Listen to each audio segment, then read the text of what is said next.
નમસ્કાર, સ્વાગત છે ગુજરાત ફર્સ્ટમાં સમાચારો સાથે હું છું દીપિકા। સમાચારની શરૂઆતમાં વાત કરવી છે, ફરી એકવાર અમદાવાદની શાળાઓને ધમકી મળી છે।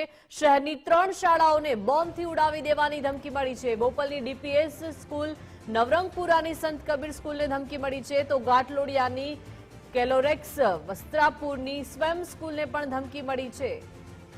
સ્કૂલને ધમકી મળતા વિદ્યાર્થીઓને છોડી મૂકવામાં આવ્યા છે। સ્કૂલમાં બોમ્બ સ્ક્વોડ અને અત્યારે સ્થાનિક પોલીસ દ્વારા તપાસ તેજ કરવામાં આવી છે। નવરંગપુરાની સંત કબીર સ્કૂલમાં પોલીસની તપાસ, તો નવરંગપુરા પોલીસે શાળા પરિસરમાં તપાસ હાથ ધરી છે। સવારે મળેલા ઈમેલના આધારે અત્યારે પોલીસે તપાસ હાથ ધરી છે। અગાઉ પણ શાળાને બોમ્બથી ઉડાવી દેવાની ધમકીઓ મળી ચૂકી છે।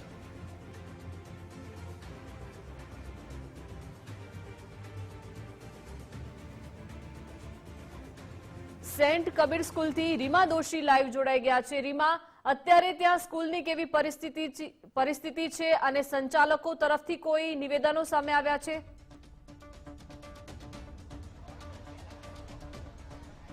દીપિકા, ખાસ તો જો વાત કરીએ તો અમદાવાદમાં જે પ્રથમ મેલ હતો તે અંદાજે 7:24 કલાકે સવારે આવ્યો હતો અને તેની અંદર 3 શાળાઓનો પહેલો મેળ મળ્યો હતો, જેમાં સંત કબીર સ્કૂલ, તેમાં કોઈ બ્રાન્ચનો ઉલ્લેખ ન હતો, સાથે જ સ્વયં સંકુલ શાળા અને ડીપીએસ બોપલને પહેલો મેળ મળ્યો હતો, પરંતુ ત્યારબાદ તબક્કાવાર રીતે અન્ય શાળાઓના પણ નામ બહાર આવી રહ્યા છે, જેની અંદર આઈઆઈએમ નજીક આવેલી કેન્દ્રીય વિદ્યાલયનું પણ નામ છે, સાથે જ કેલોરેક્સ પબ્લિક સ્કૂલનું પણ નામ બહાર આવી રહ્યું છે। એટલે તમામ અલગ અલગ શાળાઓના નામ બહાર આવી રહ્યા છે।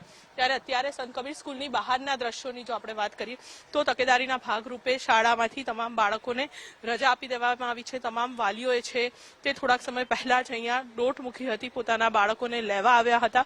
સાથે જ બોમ્બ સ્ક્વોડ, ડોગ સ્ક્વોડ અને ફાયર વિભાગની ટીમ પણ હાલ અહીંયા શાળાના બિલ્ડિંગની અંદર હાજર છે અને તેમના દ્વારા અહીંયા તપાસ પણ છે તે હાથ ધરવામાં આવી રહી છે। સાથે જ જો વાત કરીએ તો બાળકોને પણ તેમના વાલી છે તે લઈ ચૂક્યા છે અને શાળાની અંદર હજુ પણ આ અલગ અલગ ટીમો છે તેમના દ્વારા તપાસ ચાલી રહી છે।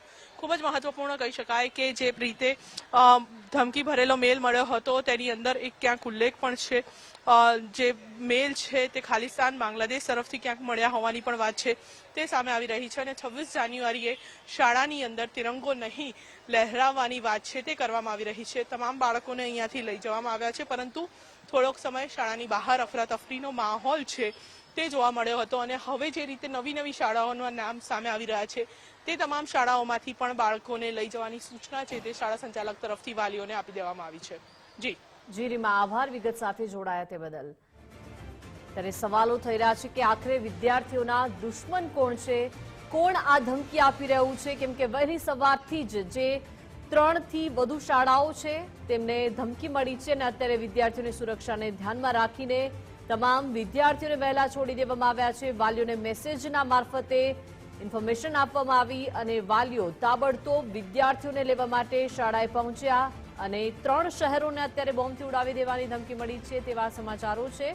બોપલની ડીપીએસ, નવરંગપુરાની સંત કબીર સ્કૂલને ધમકી મળી છે અને વાલીઓ પરેશાન થયા। ત્યાં ડોગ સ્ક્વોડની ટીમ પણ અત્યારે તપાસ કરી રહી છે, સાથે સાથે પોલીસ બેડામાં પણ દોડધામ મચી ગઈ છે। સ્કૂલને ધમકી મળતા જ વિદ્યાર્થીઓને તાબડતોબ છોડી મૂકવામાં આવ્યા છે। અમદાવાદની શાળાઓને પહેલા પણ આવા ધમકી ભર્યા ઈમેલ્સ મળ્યા હતા, ચેકિંગ કરવામાં આવી હતી, પરંતુ કોઈ નક્કર ઇનપુટ્સ નહોતા મળ્યા। પરંતુ ફરી એકવાર અમદાવાદની આ શાળા કે જેમને ધમકી મળી છે, 3 શાળાઓને બોમ્બથી ઉડાવી દેવાની ધમકી મળી છે।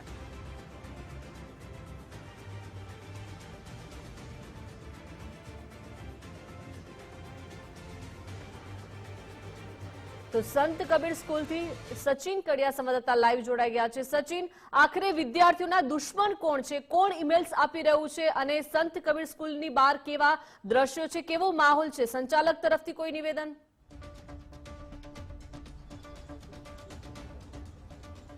જી ચોક્કસથી દીપિકા, ખાસ વાત કરવામાં આવે તો ધમકીભરો ઈમેલ મળ્યો છે। સંત કબીર સ્કૂલ અને ડીપીએસની 3 સ્કૂલો સહિત 7 સ્કૂલોને બોમ્બથી ઉડાવી દેવાની ધમકી મળી છે। અત્યારે હાલ હું જે જગ્યાએ ઊભો છું ત્યાં સંત કબીર સ્કૂલ ખાસ થલતેજ ડ્રાઇવિંગ રોડ પાસે આવેલી જે સ્કૂલ છે ત્યાં અહીં અફરાતફરીનો માહોલ છે। ખાસ આપ જોઈ શકો છો કે બાળકો ને તેમને લેવા માટે વાલીઓ પણ અહીં આવી ચૂક્યા છે. શાળાને છોડી દેવાની જે છે તે તમામ જે તૈયારીઓ ખાસ જે કહેવાય સ્કૂલના સંચાલકો દ્વારા કરી દેવામાં આવી છે. હજુ સુધી અહીં દીપિકા કોઈ પણ જાતનું બોમ્બ સ્ક્વોડ કે કોઈ પોલીસ અહીં સુધી પહોંચી નથી, કારણ કે એક સાથે 7 સ્કૂલોને ઉડાવી દેવાની બોમ્બથી ધમકી મળી છે, જેને પગલે અફરાતફરીનો માહોલ છે. એટલે પોલીસ જે કહેવાય ફાયર અને તમામ જે લોકો છે તે સ્કૂલોની તપાસ કરશે, પરંતુ આ સ્કૂલ ખાતે હજી સુધી કોઈ જાતનું ચેકિંગ કરવામાં નથી આવ્યું. પરંતુ સંચાલકો દ્વારા તમામ જે બાળકો છે તેમને બહાર લાવી દેવામાં આવ્યા છે અને વાલીઓ જોઈ શકો છો કે તેમના બાળકોને ચિંતિત અવસ્થામાંથી લઈને અહીંથી પસાર થઈ રહ્યા છે. શું કહેશો? ખાસ કરીને તમને કેટલા વાગે સમાચાર મળ્યા અને બાળકને લેવા આવ્યા છો, શું કહેશો? જસ્ટ મને ખબર જ પડી હું અહીંયા લેવા આવ્યો છું. ને કેવી ચિંતા થાય જ્યારે બાળક સ્કૂલે જતું હોય ને આવા ધમકી ભર્યા ઈમેલ મળતા હોય? કેવી સ્થિતિમાં બાળકને આ સ્થિતિનો તમે સામનો કરી રહ્યા છો? એટલે ઓબ્વિયસલી ચિંતા તો થવાની જ છે. એકનું એક બાળક હોય એટલે તમારે ફટાફટ લેવા જવું જ પડે. તો ખાસ વાલીઓ પોતાના બાળકને લેવા માટે અહીં પહોંચી રહ્યા છે. હજી કેમેરા પર્સન મનીષ ત્રિવેદીને કહીશ કે દ્રશ્યો બતાવે. લોકો જે છે તે પોતાના વાલીઓ અહીંથી લઈને નીકળી રહ્યા છે બાળકોને, અને અહીં સ્કૂલની બહાર જ્યારે આ સમાચાર આવ્યા ત્યારે ખાસ અફરાતફરીનો માહોલ હતો. તમામ જે કહેવાય કે મારુતિ અને જે ગાડીઓ છે, ખાસ સ્કૂલ વાન છે, તે તમામ જે છે તે અહીં ગાડીઓ ભરેલી છે અને પોતાના જે બાળકોને લેવા વાલીઓ આવી રહ્યા છે. સાથે સાથે અત્યારે હાલ પણ અહીં સંચાલકો દ્વારા જે છે ચિંતા વ્યક્ત કરવામાં આવી રહી છે. કોઈ જાતનું હજી સુધી ચેકિંગ નથી કરવામાં આવ્યું. શું કહેશો મેડમ, આ ધમકી ભર્યા ઈમેલ બાદ હજી સુધી કોઈ પ્રશાસન દ્વારા ચેકિંગ હાથ ધરવામાં આવ્યું છે? स्कूल मैनेजमेंट के द्वारा यस, हमने सारा स्कूल का पूरा अच्छे से हमने सारे इतने सारे हमारे वॉचमैन हैं, हमारे सिक्योरिटी इंचार्ज हैं, पूरे स्कूल की बिल्डिंग का पूरे रोड मेन रोड तक जाके पूरा चेक किया.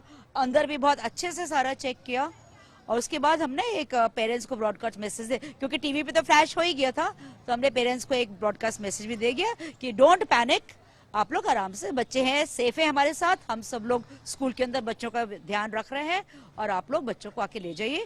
पहले पेरेंट्स बच्चों को लेके गए आराम से, उसके बाद फिर हमने वैन वालों को अंदर लिया और अब आप देख ही रहे हैं कि बच्चे लेके हम सब, I am the assistant AD, assistant director, ये प्रिंसिपल मैडम है और हमारे सिक्योरिटी, सब लोग मतलब ऑन द टोज ही है सब लोग. बच्चों की सेफ्टी हमारी मतलब सब प्राइम प्रायोरिटी है, हमारे बच्चों की सेफ्टी. यस, स्कूल की सेफ्टी के हिसाब से स्कूल ने बहुत अच्छा करके सबको निकाल दिया है बच्चों को, क्या कहेंगे मैडम? जी जी सर, स्कूल ने बहुत अच्छे सेफली बहुत अच्छे तरीके से पूरा डिस्पर्सल कर दिया और सब कुछ अच्छा रहा. अभी तक कोई चेकिंग वगैरह कुछ आया है, या पुलिस या बॉम्ब स्क्वाड या फिर फायर के कोई जवान आए हैं स्कूल में? हम लोगों ने अपने हिसाब से सारी चेकिंग करी, हमारे गार्ड्स, हमारे स्टाफ सब लोग तैनात होके सबने चेकिंग कर लिया. अभी वेट कर रहे हैं आगे. તો ખાસ દીપિકા, અહીં બોમ્બ સ્ક્વોડ કે કોઈ ફાયર કે કોઈ પોલીસની ગાડી હજી સુધી પહોંચી નથી, પરંતુ સ્કૂલ પ્રશાસનની પ્રશંસા અહીં એટલા માટે કરવી પડે કારણ કે સ્કૂલના સ્ટાફે અને સિક્યુરિટી સ્ટાફે તમામ સ્કૂલનું ચેકિંગ કર્યું છે. કોઈ પણ જાતના પેનિક વગર વિદ્યાર્થીઓને બહાર કાઢવાની જે છે તે પ્રક્રિયા હાથ ધરી છે અને દરેકના જે વાલીઓ છે તેમને બાળકો સહિત અને જે સ્કૂલ વાનમાં બાળકોને રવાના કરવાની જે પ્રક્રિયા છે તે સ્કૂલ પ્રશાસને કરી છે. તે સ્કૂલની આ પ્રશંસા કરી શકાય તેવા જે છે તે તેમને કામ કર્યું છે, પરંતુ હાલ હજી સુધી અહીં પોલીસ કે કોઈ ફાયર જવાન કે કોઈ જાતનું જે બોમ્બ સ્ક્વોડ અહીં પહોંચ્યું નથી. જી દીપિકા. જી સચિન, આભાર વિગત સાથે જોડાયા તે બદલ. એટલે કે સ્કૂલની મેનેજમેન્ટ જે તેની સતર્કતાને કારણે અત્યારે તમામ વિદ્યાર્થીઓને વાલીઓ સાથે મોકલી દેવામાં આવ્યા છે.